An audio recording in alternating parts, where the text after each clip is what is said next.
My husband, Ethan, arrived just as I was finishing giving birth to our daughter. We were all holding the baby. The doctor smiled big and tried to pass the baby to Ethan. "She's so full of energy, she's your beautiful daughter," the doctor said. But Ethan replied, "Do a DNA test on her," with a serious face. "Sorry, what?" the doctor asked. Everyone in the room went quiet when they heard what Ethan said. I was too tired from giving birth to speak. I could only watch and wonder what Ethan would say next. Then Ethan shocked everyone by saying, "There's a chance this baby isn't mine. My name is Emma, I'm 28, and I work in an office. I married my husband, Ethan, 3 years ago. We met at a party. Ethan was kind, a true gentleman, and really social. I liked him right away. We went on a lot of dates, became a couple, and after a while, we got married. We were happy together, sharing chores and supporting each other. We had small arguments now and then, but nothing serious. We had talked about having kids someday, but we wanted to enjoy our time as newlyweds first, so we didn't focus on starting a family right away. When we hit our 3rd year of marriage, Ethan's parents started talking about how badly they wanted grandkids. Ethan and I talked about it and decided to try for a baby. At first, I wasn't sure it would happen, but after doing a lot of research and trying some things, I finally got pregnant. Ethan was so happy when I told him.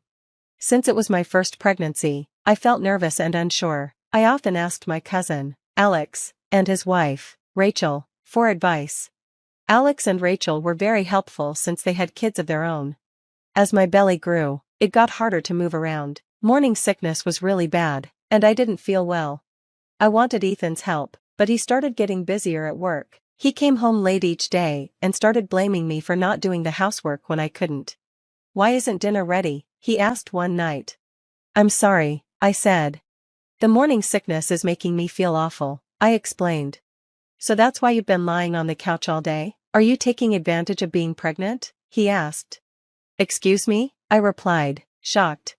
"I come home tired, but you're just relaxing at home all day. You even took maternity leave to do nothing. It's embarrassing." "What?" I said, confused. Ethan didn't understand why I had to take time off, because I wasn't feeling well. Maybe his job was stressing him out, but what I was going through wasn't easy either. It was tough for me to go grocery shopping and do housework while I was feeling so sick. But since my husband, Ethan, was blaming me, I felt like I had to do something about it. Both my parents had passed away, so I couldn't rely on them for help. I didn't think it was right to ask Ethan's parents either. So, I thought about my cousin, Alex, and his wife, Rachel. Alex works from home, and his schedule is flexible, so he has more free time. Since Rachel was home with him, I asked if they could help me out sometimes. They both agreed and started coming over when I was having a hard time with morning sickness. They went grocery shopping with me, helped clean the house, and even cooked dinner for me. They shared their experiences with pregnancy and raising kids, which I really appreciated. It made things so much easier. Ethan didn't seem to mind since the house was clean, and dinner was ready on time. But I had a lot of complaints. Not only was Ethan working late more often, but he even started working on his days off. One day, I complained to him about how busy he was. "Can't you cut back a little on your work? I really need you here with me while I'm struggling with the pregnancy." When I said this, Ethan seemed annoyed and disgusted. "I'm working hard for our baby, and now you're saying you don't want me to work?" he snapped. "That's not what I mean," I said. "I just wish you'd spend more time at home." "Don't you think you're being selfish? You need to understand what I'm going through," Ethan said, then walked off to his room. I started to worry. Was it okay for us to be misunderstanding each other with the baby coming soon? Would Ethan really love our baby? I felt so anxious that I turned to Alex and Rachel for advice. They both said Ethan's words were too harsh, but they reassured me that they thought Ethan would love the baby once she was born. I just hoped that Ethan would raise our baby the right way. As my due date got closer, my husband never seemed to worry about me. When I told him I was going to give birth soon, he said, "Just remind me when the baby's about to arrive." My cousin Alex and his wife, Rachel, tried to encourage me, but I was still really nervous. A few days later, my contractions started, and I went to the clinic. Alex and Rachel already had plans that day, so I called my in-laws and asked them to come over. My father-in-law, Bob, drove me to the clinic. When we got there, The staff told us to go straight to the delivery room. It was time to begin. The birth wasn't easy, and it took longer than I expected.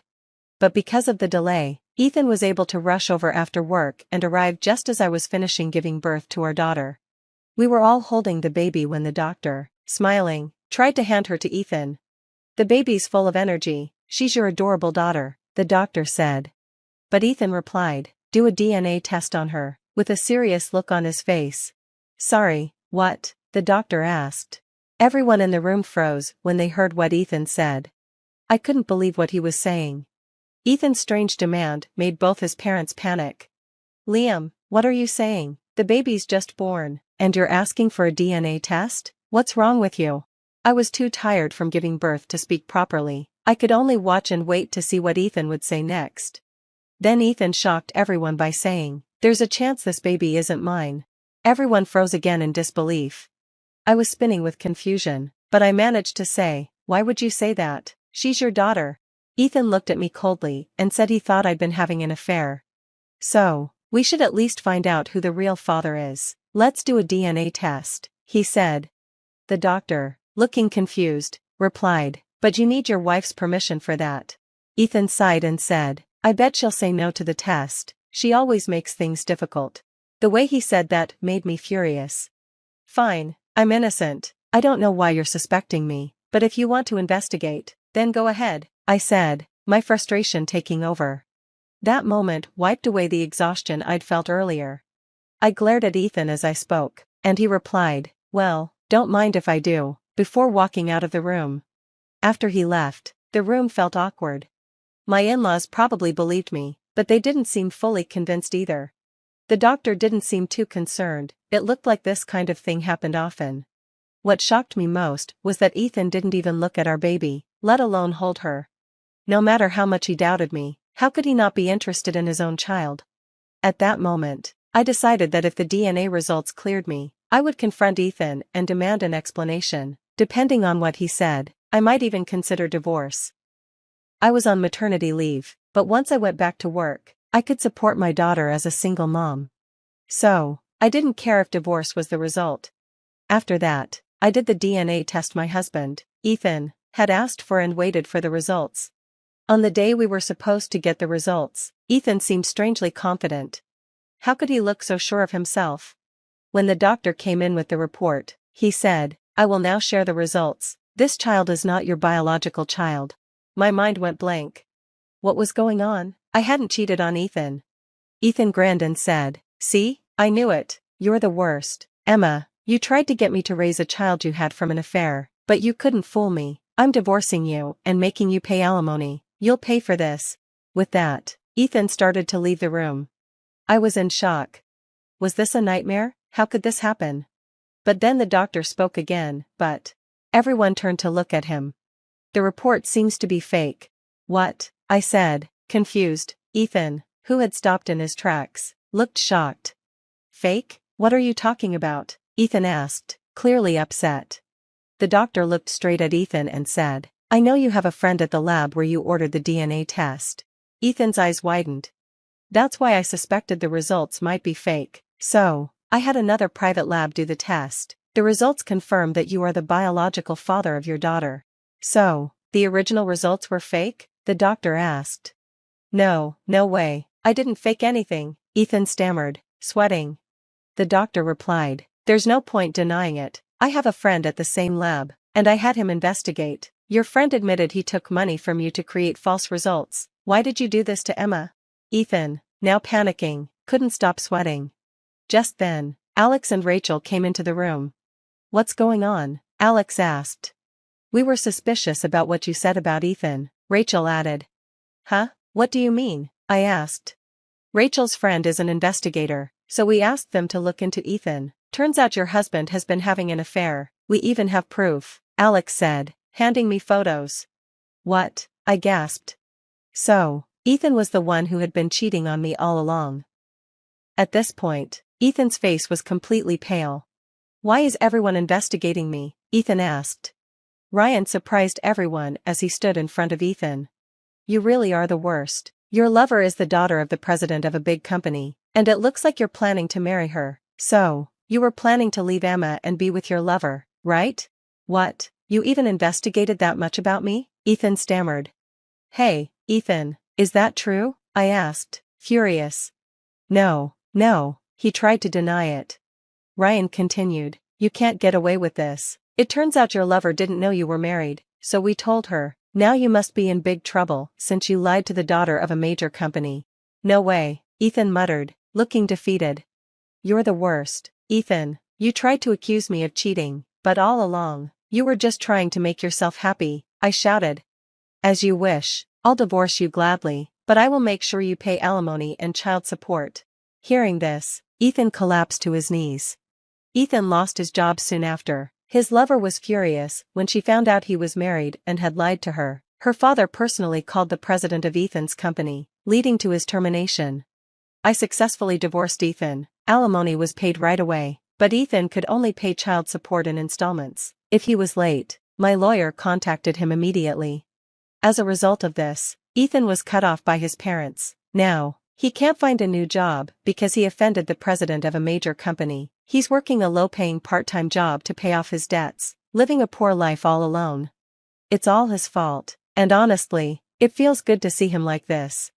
Meanwhile, I was safely discharged from the hospital, curious about why the doctor had been so supportive. I asked him before leaving the clinic. The doctor said something I didn't expect.